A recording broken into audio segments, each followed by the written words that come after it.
आज हम 22 जून 2023 की कंठ पेड़ पढ़ रहे हैं। 22 जून का जो दिन है वो विश्व वर्षावन दिवस के रूप में मनाया जाता है। हमारा आज का फर्स्ट क्वेश्चन है, भारत ने वियतनाम को कौन सा युद्धपोत उपहार में देने की घोषणा की है?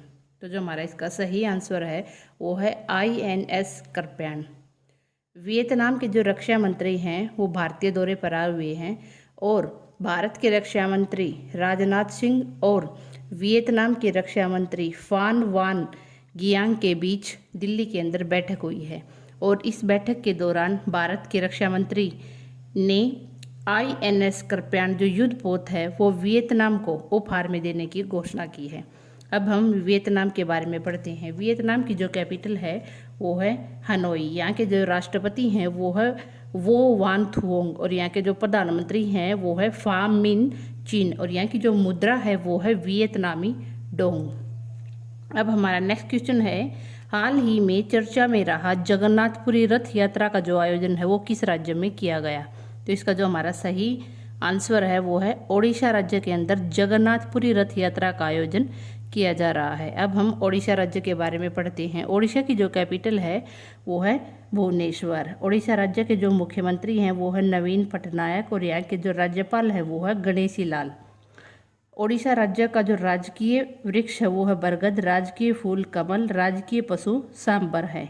अब हम ओडिशा राज्य के बारे में इम्पोर्टेंट फैक्ट पढ़ते हैं। अभी हाल ही में ओडिशा की कोंद जनजाति के द्वारा बिहान मेला मनाया गया। ओडिशा सरकार ने आदर्श कॉलोनी पहल लॉन्च की है। बिहार के बाद ओडिशा राज्य ने पिछड़ा वर्ग सर्वेक्षण शुरू किया है। ओडिशा के मुख्यमंत्री ने भारत का पहला heavy lift logistic drone launch किया है और ओडिशा के मुख्यमंत्री ने 5T स्कूल ट्रांसफॉर्मेशन के तीसरे चरण की शुरुआत की है। ओडिशा के अंदर जगन्नाथपुरी मंदिर और कोणार्क का जो सूर्य मंदिर है वो प्रसिद्ध पर्यटन स्थल हैं और अभी हाल ही में ओडिशा के कपिलेश्वर मंदिर को ASI की संरक्षित स्मारकों की सूची में शामिल किया जा रहा है।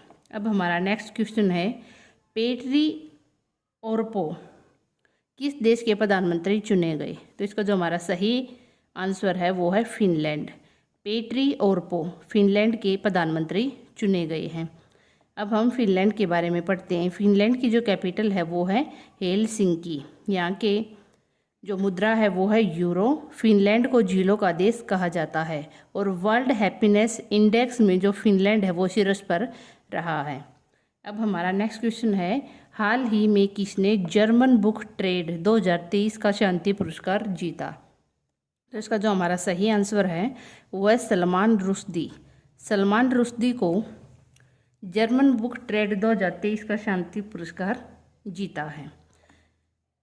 सलमान रुश्दी को का जो प्रसिद्ध उपन्यास था जो कि 1988 में आया था, द सैटेनिक वर्सेज, जिसके कारण उनको अंतर्राष्ट्रीय पहचान दिलाई थी।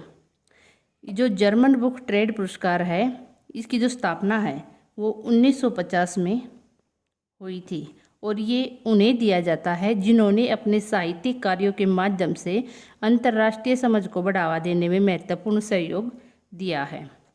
अब हमारा नेक्स्ट क्वेश्चन है, हाल ही में किसने यूरो 2024 के शुभंकर के रूप में टेडी बियर का अनावरण किया है? तो इसका जो हमारा सही आंसर है वो है जर्मनी देश ने। अब हम जर्मनी के बारे में पढ़ते हैं। जर्मनी की जो कैपिटल है वो है बर्लिन। यहाँ की जो मुद्रा है वो है यूरो और यहाँ के जो चांसलर है वो है ओलाफ स्कोल्ज। अब हमारा नेक्स्ट क्वेश्चन है, हाल ही में केंद्रीय मंत्री नितिन गडकरी ने कहाँ 4 राष्ट्रीय राजमार्ग परियोजनाओं का उद्घाटन किया है? तो इसका जो हमारा सही आंसर है वो है हरियाणा। हरियाणा राज्य के अंदर केंद्रीय मंत्री नितिन गडकरी ने 4 राष्ट्रीय राजमार्ग परियोजनाओं का उद्घाटन किया है। अब हम हरियाणा राज्य के बारे में पढ़ते हैं। हरियाणा राज्य की जो कैपिटल है वो है चंडीगढ़। यहाँ के जो मुख्यमंत्री हैं वो है मनोहर लाल खट्टर। हरियाणा राज्य की स्थापना 1 नवंबर 1966 को हुई थी। हरियाणा राज्य की जो सीमा है वो किन राज्यों से लगती है वो अब हम पढ़ते हैं। दक्षिण में राजस्थान से, पश्चिम में हिमाचल प्रदेश से, उत्तर में पंजाब तथा पूर्व में दिल्ली से इसकी सीमा लगती है। इसका जो राजकीय वृक्ष है वो है पीपल, राजकीय फूल कमल, राजकीय पशु काला हिरण, राजकीय खेल कबड्डी है। और हरियाणा राज्य के अंदर 22 जिले हैं। हरियाणा के अंदर कालेसर नेशनल राष्ट्रीय उद्यान, सुल्तान राष्ट्रीय उद्यान 2 राष्ट्रीय उद्यान हैं। अब हम हरियाणा राज्य के बारे में इम्पोर्टेंट फैक्ट पढ़ते हैं। भारतीय रेलवे ने हरियाणा में 100% जो रेल विद्युतीकरण है उसमें सफलता हासिल की है। उत्तर भारत का पहला परमाणु संयंत्र हरियाणा के अंदर बनेगा। गृह मंत्री अमित शाह ने हरियाणा पुलिस को प्रेसिडेंट्स कलर अवार्ड प्रदान किया है। 36वां सूरजकुंड अंतर्राष्ट्रीय शिल्प मेला फरीदाबाद में हुआ है।